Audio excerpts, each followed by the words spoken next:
For you YouTube ചാനലിലേക്ക് സ്വാഗതം. ഇന്ന് നമ്മൾ ഡാവിൻസി റിസോൾവ് എന്നതിലെ ചില രസകരമായ ഭാഗങ്ങൾ നോക്കാനാണ് പോകുന്നത്.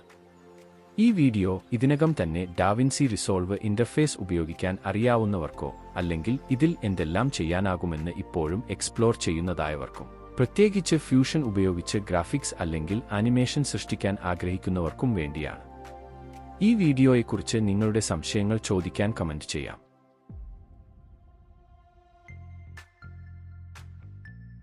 ഇനി തുടങ്ങാം. എഫക്ട്സ് മെനുവിൽ നിന്ന് ചേർത്ത ഒരു ഫ്യൂഷൻ കോമ്പോസിഷൻ ഉപയോഗിച്ചാണ് നാം തുടങ്ങുന്നത്. ഫ്യൂഷൻ കോമ്പോസിഷൻ തിരഞ്ഞെടുക്കുക, തുടർന്ന് ഡാവിൻസി റിസോൾവ് എഡിറ്ററിന്റെ താഴെയുള്ള ഫ്യൂഷൻ ടാബിലേക്ക് മാറുക. ഇപ്പോൾ നാം ഫ്യൂഷൻ സ്ക്രീനിലാണ്. നിങ്ങൾ മാറുമ്പോൾ മീഡിയ ഔട്ട് നോഡ് മാത്രം കാണും. പക്ഷേ ആശങ്കപ്പെടേണ്ടതില്ല, സ്ക്രീനിൽ കാണുന്നത് 3D ഗ്രാഫിക്സിന് സാധാരണമായ ഒരു സെറ്റപ്പാണ്. അത് ഞാൻ ഇപ്പോൾ വിശദീകരിക്കാം. ഞാൻ ഒരു റെൻഡർ 3D നോഡ്, മറിച്ച് 3D നോഡ് എന്നിവ ചേർത്ത് മീഡിയ ഔട്ട് നോഡിലേക്ക് സീരീസ് ആയി കണക്ട് ചെയ്തിട്ടുണ്ട്. തുടർന്ന് മറിച്ച് 3D നോഡിലേക്ക് ambient light, spot light, camera 3D എന്നിവ കണക്ട് ചെയ്തിട്ടുണ്ട്. മറിച്ച് 3D നോഡ് കാണുമ്പോൾ ക്യാമറയും ലൈറ്റുകളും കാണാം. ക്യാമറയ്ക്ക് ഒരു സർക്കുലർ പാതയിൽ മൂവ്മെന്റ് നൽകിയിട്ടുണ്ട്. ഇതാണ് അടിസ്ഥാന സെറ്റപ്പ്.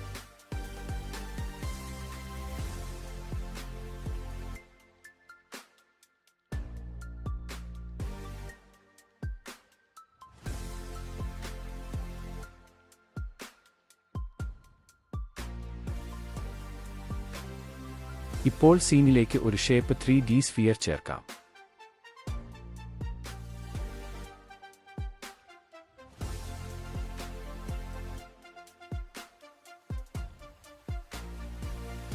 പ്ലേ ചെയ്താൽ അത് വിവിധ ദിശകളിൽ നിന്ന് കാണാം. ഇനി 3D സ്ഫിയറിലേക്ക് ടെക്സ്ചർ ചേർക്കാം.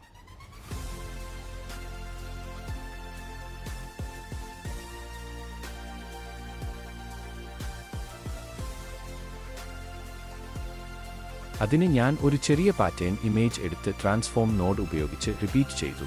എഡ്ജസ് പ്രോപ്പർട്ടി റാപ്പ് ആക്കി സൈസ് 0.05 ആയി കുറച്ചു. ഇപ്പോൾ അത് ഇങ്ങനെ കാണും. തുടർന്ന് ട്രാൻസ്ഫോം നോഡിനെ ബ്ലിൻ നോഡിലേക്ക് കണക്ട് ചെയ്ത് ടെക്സ്ചറിൻ മെറ്റീരിയൽ സൃഷ്ടിച്ചു. ഇപ്പോൾ ഈ മെറ്റീരിയൽ 3D സ്ഫിയറിലേക്ക് കണക്ട് ചെയ്യാം. വാവ്, വളരെ മനോഹരമായി കാണുന്നില്ലേ?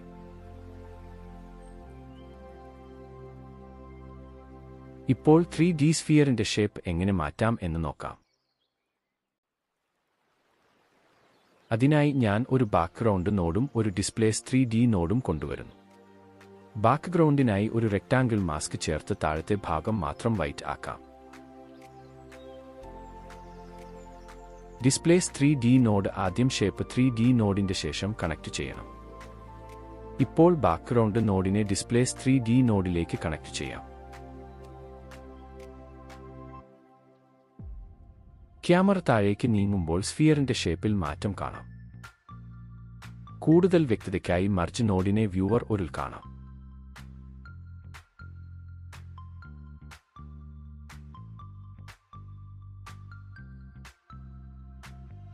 ഇപ്പോൾ ബാക്ക്ഗ്രൗണ്ട് നോഡ് ഡിസ്കണക്ട് ചെയ്ത് നോക്കാം. ഇത് വീണ്ടും ഒറിജിനൽ സ്ഫിയർ ഷേപ്പാണ്. റെക്ടാങ്കിൾ മാസ്ക് നീക്കി വൈറ്റ് ബാക്ക്ഗ്രൗണ്ട് മാത്രം ഡിസ്പ്ലേസ് 3Dയിൽ കൊടുത്താൽ എന്ത് സംഭവിക്കുന്നതെന്ന് നോക്കാം. വാവ്, സ്ഫിയർ വലുതായി തോന്നുന്നു.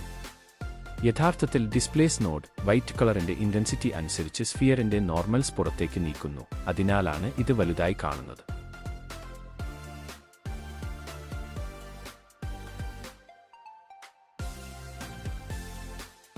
ഞാൻ ഇവിടെ ബാക്ക്ഗ്രൗണ്ടിന്റെ ആൽഫ ചാനലാണ് ഉപയോഗിച്ചിരിക്കുന്നത്.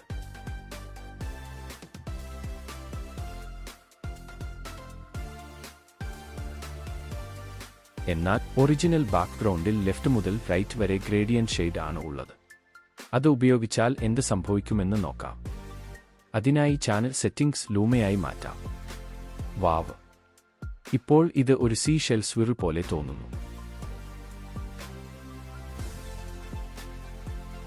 കൂടുതൽ വ്യക്തതയ്ക്കായി ആംബിയന്റ് ലൈറ്റിന്റെ ഇന്റൻസിറ്റി വർദ്ധിപ്പിക്കാം.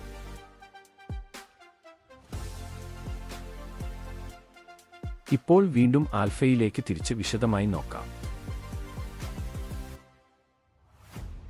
ബാക്ക്ഗ്രൗണ്ടിന്റെ മുകളിൽ ബ്ലാക്കും താഴെ വൈറ്റും ആണെങ്കിൽ ബ്ലാക്ക് ഭാഗം മാറ്റമില്ലാതെ തന്നെ തുടരും. എന്നാൽ വൈറ്റ് ഭാഗത്ത് നോർമൽസ് പുറത്തേക്ക് നീങ്ങും, അതിനാൽ സ്ഫിയറിന്റെ താഴത്തെ ഭാഗം വലുതായി കാണും. ഇപ്പോൾ ബാക്ക്ഗ്രൗണ്ടിന്റെ മുകളിലും വൈറ്റ് ചേർക്കാം. അതിനായി മറ്റൊരു റെക്ടാങ്കിൾ മാസ്ക് ചേർക്കാം.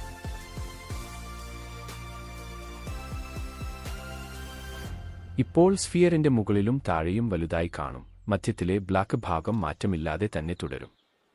ഇതാണ് പുതിയ ഷേപ്പ്.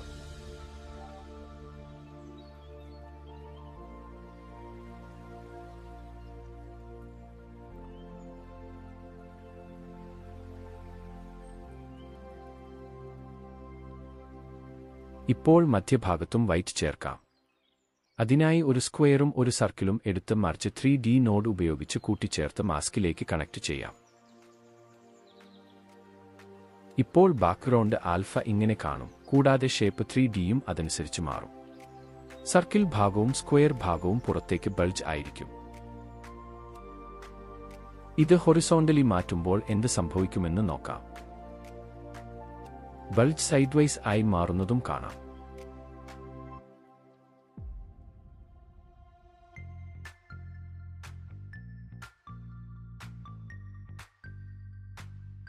സർക്കിളിന്റെ എഡ്ജസ് സോഫ്റ്റൻ ചെയ്താൽ ഷേപ്പ് കൂടുതൽ സ്മൂത്ത് ആകും, ഫൈൻ ട്യൂൺ ചെയ്യാനും കഴിയും.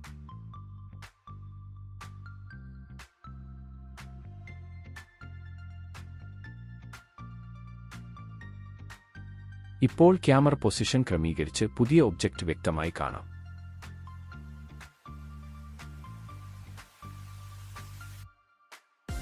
ഈ വീഡിയോ നിങ്ങൾക്ക് ഇഷ്ടപ്പെട്ടുവെന്നും ഇന്ന് നിങ്ങൾക്ക് പുതിയതായി എന്തെങ്കിലും പഠിക്കാനായെന്നും കരുതുന്നു. ഫോർ യു യൂട്യൂബ് ചാനലിനൊപ്പം തുടരുക. നിങ്ങൾ ഏവർക്കും നന്ദി.